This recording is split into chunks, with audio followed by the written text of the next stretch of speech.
안녕하세요. 상상 개운명리입니다. 오늘은 경진일주 이야기를 하겠습니다. 제가 아는 경진일주의 특징을 말해보면 똑똑하고 우직하고 반듯해 보입니다. 의리, 자존심, 자기 주장, 자기 고집이 아주 셉니다. 좋게 말하면 리더십이 있다이고요. 나쁘게 말하면 자기 주장을 너무나 강하게 어필한다는 것입니다. 이런 경향을 괴강살이라고 하지요. 경진일주는 대표적인 괴강살 일주입니다. 아주 셉니다. 자기 에너지가요. 경금일주니까 겉으로 표현하진 않지만 그 내면에 여러가지 욕망이 꿈틀거리는 사람입니다. 겉은 진짜 우직하잖아요. 반전의 매력이 있습니다. 어떤 경우에 서로 의견을 내서 어떤 결론을 도출할 경우가 있잖아요. 그러면 이 경진일주는 가만히 있지 않습니다. 상대방을 눌러야 되죠. 내가 이겨야 되죠. 내가 중심이 돼야 되고 내가 리더가 돼야 됩니다. 실제로 경진일주의 삶의 양상이 그렇고요. 그 속마음을 보려면 지장간을 봐야 되죠. 을목, 정제, 그리고 개수, 상관, 그리고 무토, 인성입니다. 편인. 내용을 보면요. 우선 식상생재, 말을 해서 돈을 법니다. 그리고 상관이 있는데 상관은 흉신이죠. 다행히도 인성, 편인, 무토로 잘 재화가 돼 있죠. 그러니까 나는 아는 걸 말한다. 그러니까 그 지장간에 숨겨놓은 상관의 흉의가 없어지는 거죠. 인성이 붙어 있으니까요. 무게합 화해서 그 관성까지 나는 벼슬길에도 나아갈 수 있어. 이런 의미까지 끌어들이는 겁니다. 그러니까 아는 걸 말하는 직업을 가질 수가 있는 거죠. 변호사, 교사, 약사, 그런 거요. 고급 직업, 전문직. 그걸로 상관 생재까지 돈까지 버니까요. 무게합화, 화가 관성이지요. 아는 걸 말해서 벼슬까지 합니다. 관성의, 식상의, 인성의, 재성까지 완벽합니다. 경진일주가요. 그런데 경진일주가 다 그렇게 출세하고 잘 사는 건 아니에요. 경진일주는요, 잘 되면 대박이고요, 안 되면 그냥 쪽박입니다. 또 직업적인 면에서 보면 이 사람은요, 12운성의 양이 천살입니다. 천살은 내가 거부할 수 없는 하늘에서 내린 숙제, 과업, 나쁘게 말하면 전생의 업보, 벌 이런 뜻이죠. 그리고 그 양지라는 것은 12운성에 남을 보살피거나 내가 보살핌을 당하거나 그런 직업을 가져라. 혹은 내가 그런 환경에 처할 수 있다. 그런 뜻입니다. 실제로 양지를 가진 이 경진일주는요. 요즘 세상에도 입양된 사람도 있습니다. 아무나 입양되어지고 입양을 하고 그런 건 그렇게 할 수 있는 건 아니에요. 이런 기운이 있기 때문에 내가 입양되어진 거고 그리고 나는 그런 고아원이라든지 혹은 나무자식을 키운다든지 그런 업종에 그런 일을 하고 싶은 거예요. 그래서 그 경진일주가 당신은 어떤 알바를 하고 싶습니까? 시간이 날 때 그러면은 그 나무 애기 돌보는 베이비시터를 한다고 일을 구하고 실제로 합니다. 사주에 이런 기운이 있으면 반드시 그런 일을 한다. 그런 환경에 처한다. 그런 뜻이기도 한 거죠. 그러느니 아예 그걸 직업으로 삼으면 진짜 좋겠죠. 그것이 바로 업상대체입니다. 그렇게 살지 않으면 너는 벌을 받을 거야. 너는 삶이 편치 않을 거야. 자기가 원하는 대로 안 사는 거니까. 자기 생긴 대로 안 사는 거니까요. 벌을 받는다는 게 별겁니까? 자기 에너지대로 자기 소질대로 자기 생긴 대로 안 살아가지고 일이 잘 안 풀려가지고 내가 삶이 공곤해지는 게 그게 벌입니다. 그러니까 그 하늘에서 너는 베풀고 보살펴라. 하늘에서라는 말은 자기 소질이 그런 거라는 뜻이에요. 천성이. 베풀어라 그랬는데 나는 막 내 돈을 벌기 위해서 막 음식 장사를 하고 막 술 장사를 막 합니다. 그러면은 꼭 베풀어야 되는 사람이니까 그거 다 뺏기는 거죠. 다 그냥 나눠주는 거예요. 돈 못 벌어요.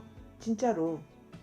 나눠줘야 되는 사람이 음식을 갖고 장사하면 다 나눠줘야 되고요. 내가 자본을 들여서 돈 들여서 그거를 장사를 한다면 그 돈 다 나눠줘야 되는 거예요.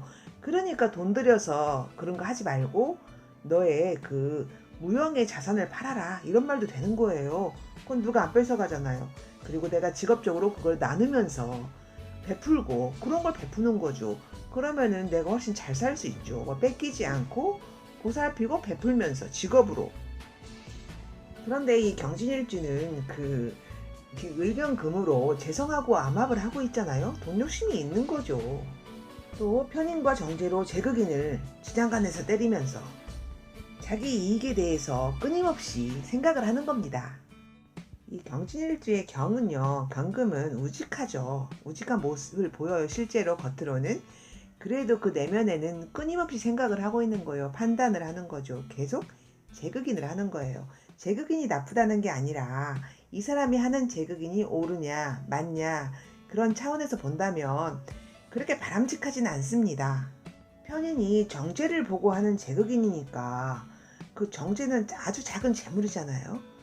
그게 바람직하진 않죠. 크게 보고 크게 먹어야 되는 거지. 작은 거 보고 내가 생각을 하는 거죠. 또 상관이 있기 때문에 상관은 남을 깔본다. 내가 남을 깔보면서 내려다보면서 하는 판단이 옳겠습니까? 그거는 옳지 않다. 너에게는 결국은 손해가 될 것이다.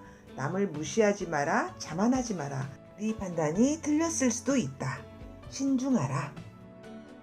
내가 경금일주로서 큰 칼을 차고 그거를 휘두르는 사람인데 작은 현실, 정제를 보고 내가 판단을 하면 내 앞길은 어떻겠습니까? 나는 어려움을 막 헤쳐나가야 되고 자기 주장도 강한데 괴강이 있으니까 그러면은 그 성공 또 의사소통에 걸림돌이 된다는 얘기잖아요. 작은 것을 보고 판단하니까 조심하라 그런 뜻입니다. 이 경진일주는 인성도 관대고 관성도 관대입니다. 나는 벼슬길로 나갈 수 있고 출세할 수 있다. 그리고 나 인성, 공부도 잘할 수 있다. 이런 유리한 점이 있지만 경진의 진이 용이잖아요. 용은 정말 박진감이 있습니다. 모양도 자주 바꾸고요. 그리고 하늘과 땅을 막 오가잖아요. 승천도 하고. 그러니까 이 사람은 너무 부침이 심해요. 잘 살면 잘 되면 진짜 잘 되고 안 되면 그냥 땅바닥으로 그냥 팍 떨어져 버립니다. 삶이요. 또 경금의 추진력 끝내주잖아요. 큰 바위 같으니까 큰 금속이니까 얼마나 가속도가 붙습니까. 내가 속으로 그 제극인 잘못된 제극인 내가 현실 판단을 잘못했다. 그러면 그 길로 쭉 가버립니다. 괴강의 힘으로. 그러니까 땅바닥으로 추락이죠.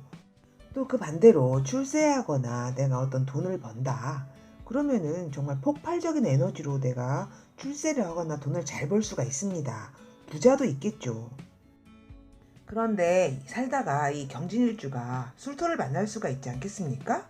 술토를 만났다. 그러면 2018년이 그 무술년이었잖아요. 그러면 이 경진일주는 작살나는 겁니다. 진술충이잖아요. 근데 지장간에서 전부 다 깨먹어요. 술토에 신금이 와서 내 재성을 때리죠. 그리고 술토에 정화가 와서 내 식상, 상관을 때립니다. 술토에 무토가 와서 내 무게압을 깨트려버립니다. 관성을요. 돈도 깨지고요. 그리고 무게압이 깨져가지고 내가 관도 깨지고요. 그리고 그 정화가 내 식상도 쳐버리니까 내가 꼼짝을 못합니다. 그러니까 직장을 잃어서 돈도 못 벌고요. 그리고 여자 같으면 관을 쳐버렸잖아요. 그러니까 남편하고 뭐 굉장히 안 좋은 일이 생긴다든지 이혼을 할 수도 있습니다. 이렇게 무술년은 경진일주에게 진술충으로 엉망진창이 되는 해입니다. 남편 깨지고 직장 깨지고 돈도 깨지고 미치겠죠. 근데 기해년 2019년은 괜찮을까요? 올해는 괜찮을까요? 신살로 진의 원진이 되는 거잖아요. 진짜 미쳐버리겠다가 되는 거예요. 돈 때문에, 그 남자 때문에, 그리고 직장 때문에요. 무술년 그 진술충의 후유증이 진의 원진입니다. 기해년. 그리고 이 경진일주는 흑일주잖아요. 뭔가를 임묘시키겠죠. 뭘 임묘시키는가 한번 볼까요? 경진의 입장에서 신금과 임수를 임묘시킵니다. 신금은 겁재고요. 임수는 식신, 자식입니다. 신금은 경쟁자예요. 신금, 겁재의 경쟁자죠. 임묘시키는 건 정말 좋죠. 나는 경쟁력이 있는 인간이 되니까. 근데 자식, 식신을 임묘시키는 건 너무 슬픈 일입니다.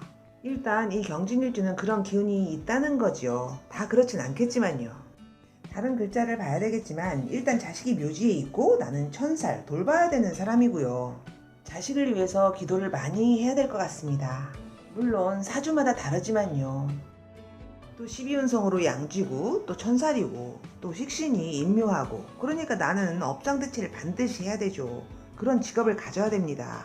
육친상으로 이런 불운함을 가지는 것보다 그걸 직업으로 써서 내가 그 일을 하고 또 남을 돕고 돈을 벌고 그러면 정말 좋잖아요. 약사, 한의사, 의사, 할인, 종교 이런 거요. 이런 봉사성, 할인성 직업을 가지면 정말 이 흉의가 다 피해갑니다. 그런데 나이 먹어서 직업을 바꿀 수는 없잖아요. 경진일주가. 그러면 이제 기도하고 종교생활 하고요. 그리고 봉사활동하고 그렇게 에너지를 써도 될 것 같습니다. 그리고 잘 나가고 출세하고 돈 많은 경진일주는 물론 뭐 좀 덜하겠지요. 그런데 그렇지 않은 경진일주는 정말 외롭고 고독하답니다. 그 자체가 공망이고요. 허전한 거죠. 허무하고. 그리고 편인이잖아요. 외로운 사람 편인. 그리고 괴강살이요. 내가 대장이 되어야 하는데 부부 생활에서 내가 대장이 될 수만은 늘 대장이 될 수만은 없고요. 그리고 사회생활 할 때 괴강살이 도움이 되지는 않습니다. 내가 진짜 잘났을 때는 뭐 지도자가 되고 리더십이 있고 그래서 도움이 되지만 그 외의 경우에는 그 의사소통이나 사회생활에 걸림돌이 되는 게 괴강살이기도 합니다. 양날의 검입니다. 괴강살은요. 그 칼로 남을 지도하고 다스리지 못하면 그게 나한테 돌아오는 거거든요. 나를 칩니다. 그래서 더 많이 외롭답니다. 경진일주는요. 마지막으로 제가 경진일주에게 드리고 싶은 말씀은 정말 외롭잖아요. 나이 먹으면 더 외로워집니다. 그러면은 사람에게 기대고 사람에게 의지하지 마시고요. 학문성, 봉사성, 종교성 이런 쪽에 더 관심을 두시면 어떻습니까? 그리고 어린 경진일주들에게 드릴 말씀은요. 직업을 고를 때요. 괴강살, 양지, 천살의 특성들을 어떻게 소화할 수 있는 그런 직업을 잘 선택하시기 바랍니다. 자, 이만 마치겠습니다. 읽어주셔서 감사합니다.